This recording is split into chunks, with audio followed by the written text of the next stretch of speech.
Welcome to your daily dose of sales inception. I'm your host, Drew Norton, the Everyday Sales Leader.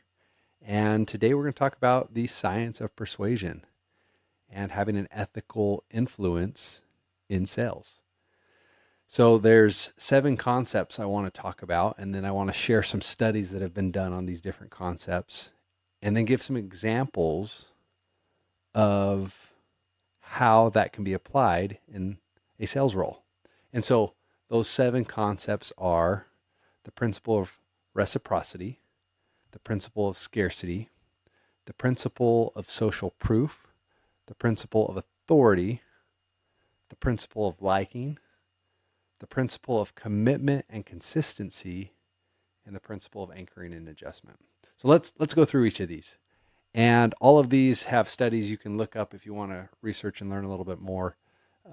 The principle of reciprocity is the concept is that people feel obligated to return favors or gifts. And so there was a study done by Dennis Rogan, and participants received a small unexpected gift from a Confederate, and a Confederate meaning basically a paid actor or an actor in the study. Maybe they were or weren't paid.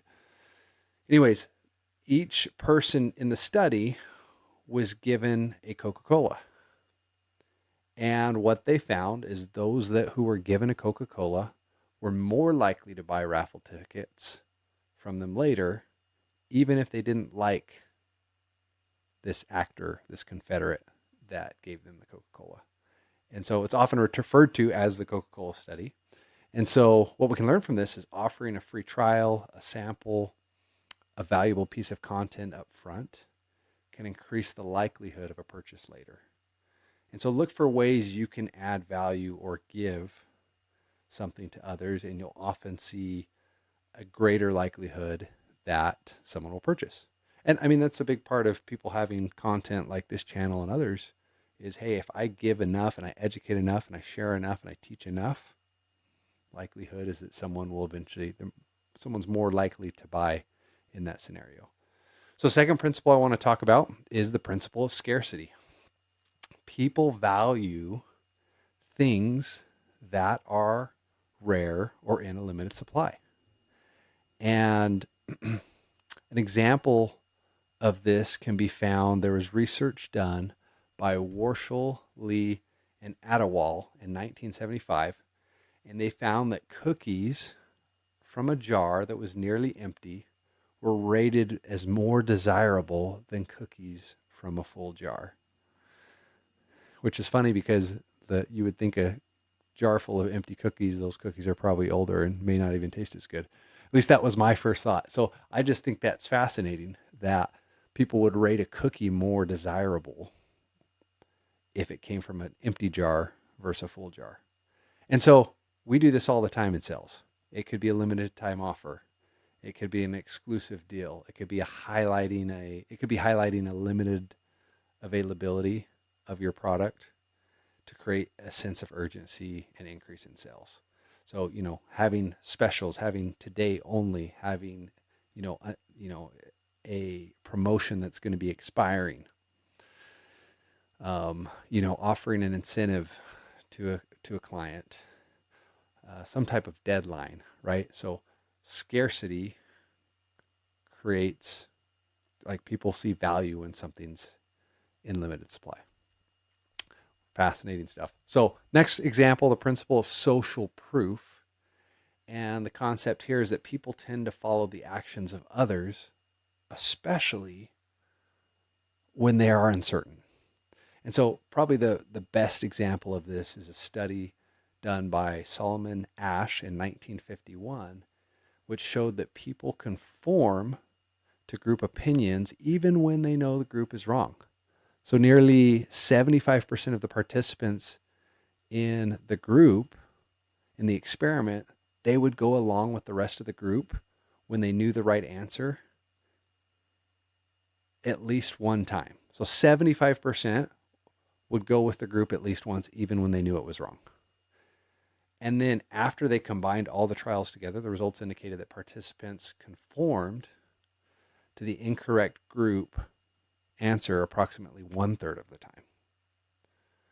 So what does that tell us, right? Well, that tells us testimonials, reviews, case studies can all, especially when they're positive experiences, can impact your product or service, right? So I'm not saying go out and get, the example of the study isn't to go out and get someone to say something about your service that isn't true, right?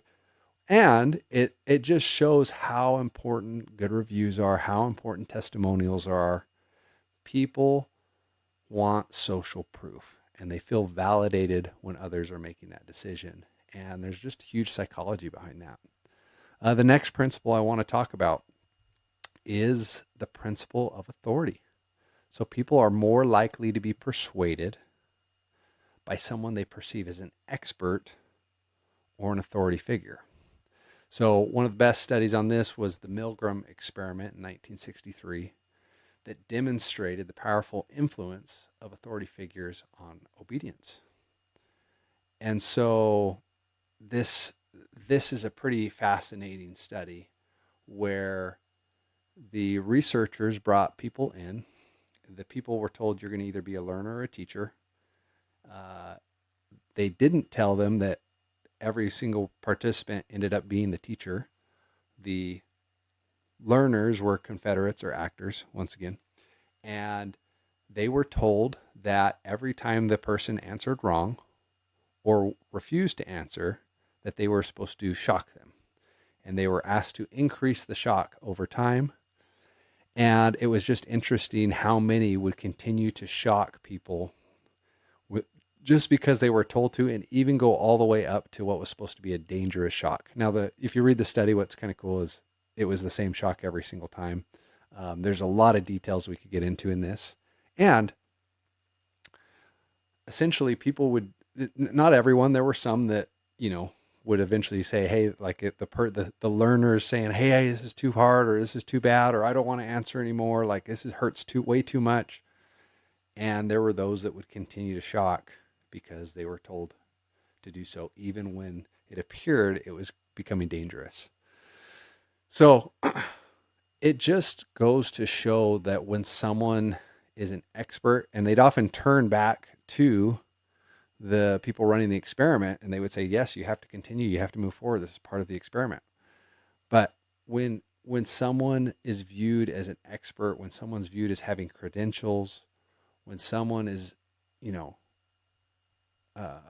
when your product or service is associated with a respected institution or another organization, it can just increase credibility. And so the funny part is a lot of these examples show the negative side. And I think it's important that, if I'm going to be a leader for people, if I'm going to be a guide on their journey when I'm helping sell somebody, if I'm looking out ethically to take care of people, there's a lot of psychology that can help people make the right decision too, right? So next example I want to give is the principle of liking. So this concept here is that people are more likely to be persuaded by people they like, which I have a message later this week that might contradict that a little bit. So sneak peek, listen for that the next couple days. Anyways, this study, the studies have shown that people are more likely to comply with requests from people who are similar to them. Those that compliment them or those that cooperate with them. So there was a study done at Santa Clara University. Berger, I think, was one of the names on that study in 2004. And the study found that when people found that people were more likely to agree to a request, like lending money or donating to charity, when the person requesting shared their birthday, shared their name, or even had like similar fingerprints. You have to read the study to hear some of that. This just goes ahead and demonstrates, though, the power of perceived similarity, even on just trivial matters. There was no relationship between what they were asking them to do, the request, and the actual similarities that were being shared. And so that just shows that building rapport, finding common ground, and demonstrating genuine interest in a customer can increase their receptiveness to your message. Now, I will say, and I'm going to talk about this later this week, rapport isn't the reason people buy. And I believe it's a great way for people to be receptive to your message and open up to you. So next principle, number 6, the principle of commitment and consistency. So the idea here is that people have a strong desire to be consistent with their past actions and commitments. And so an example of this, there's, this idea in research that's the foot in the door technique, meaning people are more likely to agree to a large request if they've already agreed to a smaller one. And a real famous study about this by Friedman and Fraser in 1966, the researchers asked homeowners if they'd be willing to display a small "Be a Safe Driver" sign in their window. Almost everyone agreed to that. Then what would happen is weeks later, a different person would ask those same homeowners to place a large, unattractive "Drive Carefully" sign in their yard. The homeowners who had previously agreed to the small request were way more likely to agree to the larger one than others who were just asked if they would do the large one. And so what we can learn from this about just commitment and consistency is getting a customer to agree to a small commitment, such as signing up for a newsletter, maybe taking a survey, reading a book, can make them more likely to make a purchase later. And so look for ways to make requests of people, even if it's a small request, that can often lead to them making a bigger commitment and be consistent in making more commitments in the future. Number 7, our final point we'll talk about today is the principle of anchoring and adjustment. And so people, they tend to rely too heavy on the first piece of information they receive, or the anchor, when they're making decisions. And I'll be honest, I'll probably butcher these names. There's this research done by Tversky and Kahneman in 1974 that found that people's estimates of the percentages of African countries in the UN were influenced by a random number they spun on a wheel. So to explain the study, they would spin a wheel, and the wheel was rigged to land on either 10 or on 65. Okay. Then they were asked to guess if they thought that was too high or too low, which isn't really what they cared about. It was the follow-up question. They asked them to guess the percentage they actually thought in Africa that were part of the UN. So those that landed on 10%, they often guessed that 25% was the average, while when the wheel landed on 65%, the average guess of those that responded was 45%. So you can see it was a much higher response when they first saw a number that was higher. And so how can we apply that in sales? Well, presenting a high-priced item first can often make subsequent items seem more affordable in comparison. And you go into a store and they'll show something on sale where it was a higher price and now it's at a lower price, and you feel like you're getting a deal. You feel like you're getting a discount. And so we summarized all 7 of these.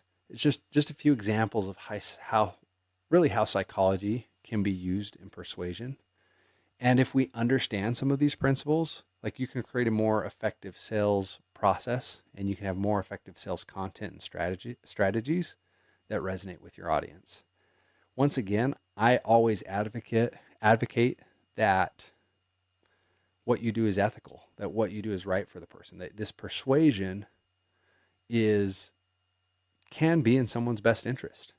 And I would argue that if your product or service is really what somebody needs and will help them, that you have a moral obligation to help persuade them to get what they want at the end of the day. Anyways, I hope there were some lessons learned from today. My challenge would be, take one of these 7 concepts we talked about and think about how you can apply that more in your marketing, in your sales, in your conversations with your prospects. This is your daily dose of sales inception. I'm Drew Norton, the Everyday Sales Leader.